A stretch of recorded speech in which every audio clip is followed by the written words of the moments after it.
Let's take you back to our top story where ANC Secretary General Ace Magashule appeared in the Bloemfontein Magistrate's Court yesterday morning. He is facing charges of fraud and corruption in connection with a 2014 asbestos tender worth 255 million rand.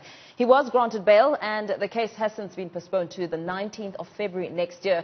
To speak to us about the unfolding events, I'm joined on the line by political analyst Professor Tinyiko Maluleke. Professor Maluleke, very good morning to you. Thank you so much for your time. We watched this court appearance playing out yesterday on air and looking at the scores of people who were gathered outside that court.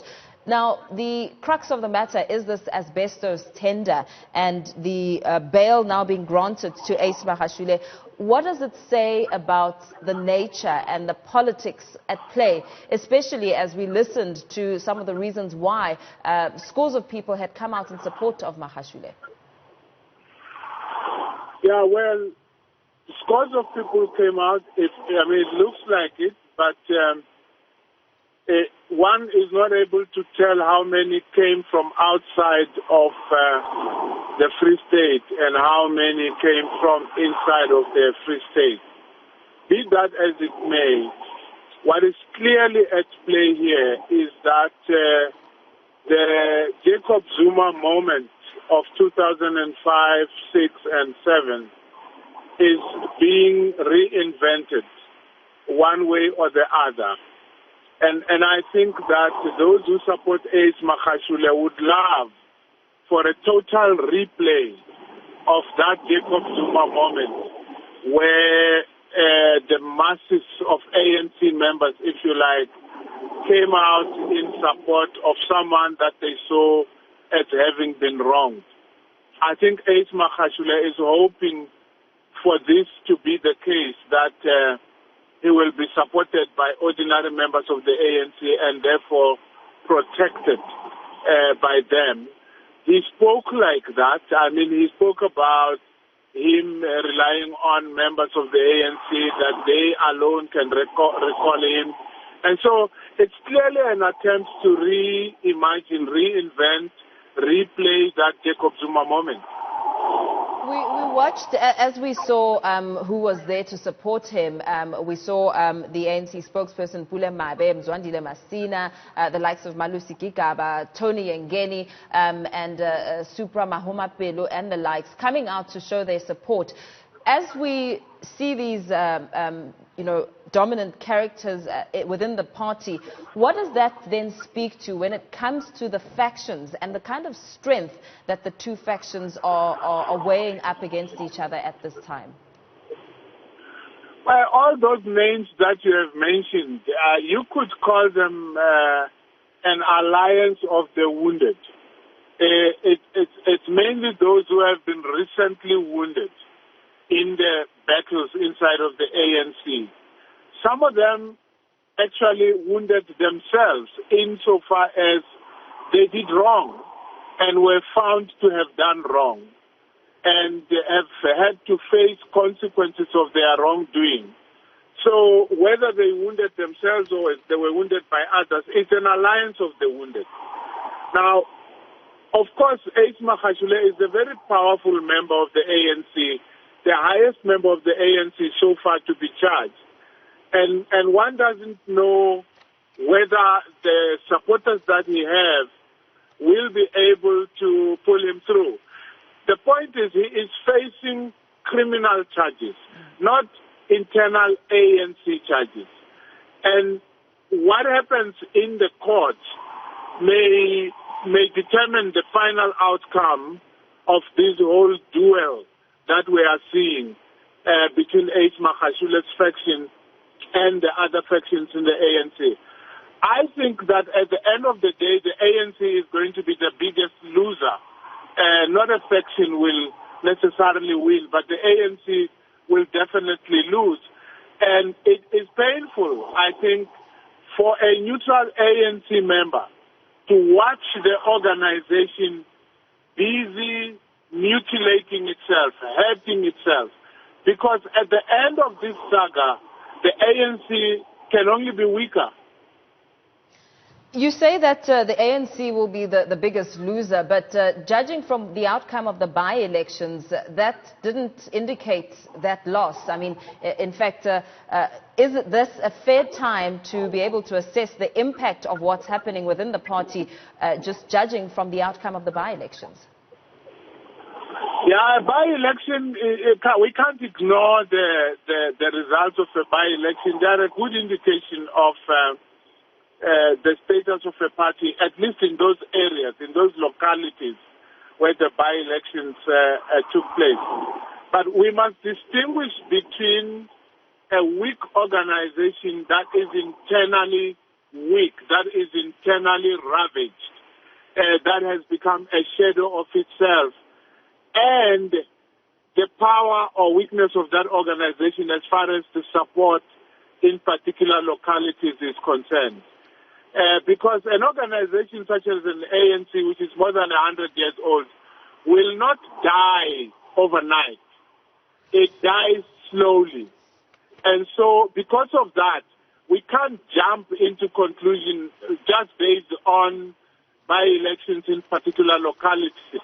What we know for sure is that Jacob Zuma moment I was referring to in 2005, 2006, culminating in the Polokwane moment in 2007, has left the ANC weaker, whichever way you look at it. This wave of factions can't produce a different outcome. It will weaken the organization. As we, watched the scores of people that were gathered outside of court yesterday and some of the reasons why they decided to come there. I mean, it's very important that you say and ask whether how important it is to distinguish between those who were initially from the Free State and those who were bussed in across the provinces. But there was one person who spoke about the reason why she came there, saying that she is not there necessarily to support the ANC, but loves Ace Magashule. And you speak about how much power he wields and the sort of numbers he's able to pull. As we look at this and also not forget what's at stake here, the asbestos problem and the impact that it had on community members, some who weren't even aware that this process was underway to ensure that the asbestos roofs are eradicated. We have on the other end where Magashule believes the allegations are politically motivated, primarily because he was a contender for Nkosazana Dlamini Zuma's slate.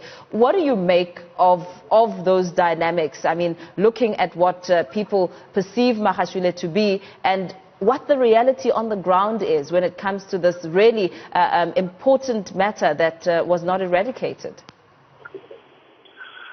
Mpho, for me, the saddest thing about yesterday is that here is a man facing serious charges. Charges that relate to a project that was intended to help the poor. Because who are the people living under asbestos roofs? It is the poor. These are the people who suffer the consequences of ill health related to asbestos roofs. A project is conjured up to remove and replace those roofs. 255 million is set aside. Only 21 million is used in any way that seems related to the removal of the asbestos roofs.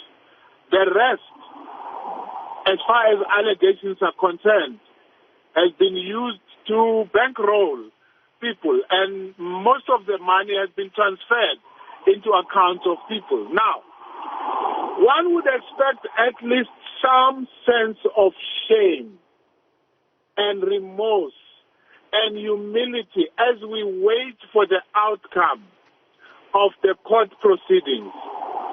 But that is not what we see. What we see is a group of people who not only presume that they are innocent, but actually show no remorse and no care for an issue such as this. Now, that tells you something else. It tells you that, some in the ANC have decided that this country and its resources are theirs to do with as they please. and to jostle and fight over within and between their factions. I don't see how the poor are featuring in this big battle. I mean, I understand that people go and they want to go and support Ace Magashule, but you know, these people who are bussed and who go to these places, I mean, there was one who was carrying a placard but was interviewed saying that a placard seems to attack Cyril Ramaphosa, but when she was interviewed, she was attacking Ace Magashule. I don't even know whether she knows what that placard she was holding is all about. So I don't know how much we can read. Of course, Ace Magashule is likely to have more support than Cyril Ramaphosa if you were to go in terms of numbers in this kind of game. But that's not really what it's all about. What it's all about is graft. And whether this organization will be able to show South Africans that it cares for them and that when graft is reported, there is remorse and sorrow that is being shown. Very well. Thank you so much for your time, political analyst Professor Tinyiko Maluleke, giving us a sense and some reaction to Ace Magashule being granted bail and the impact of this matter within the ruling party.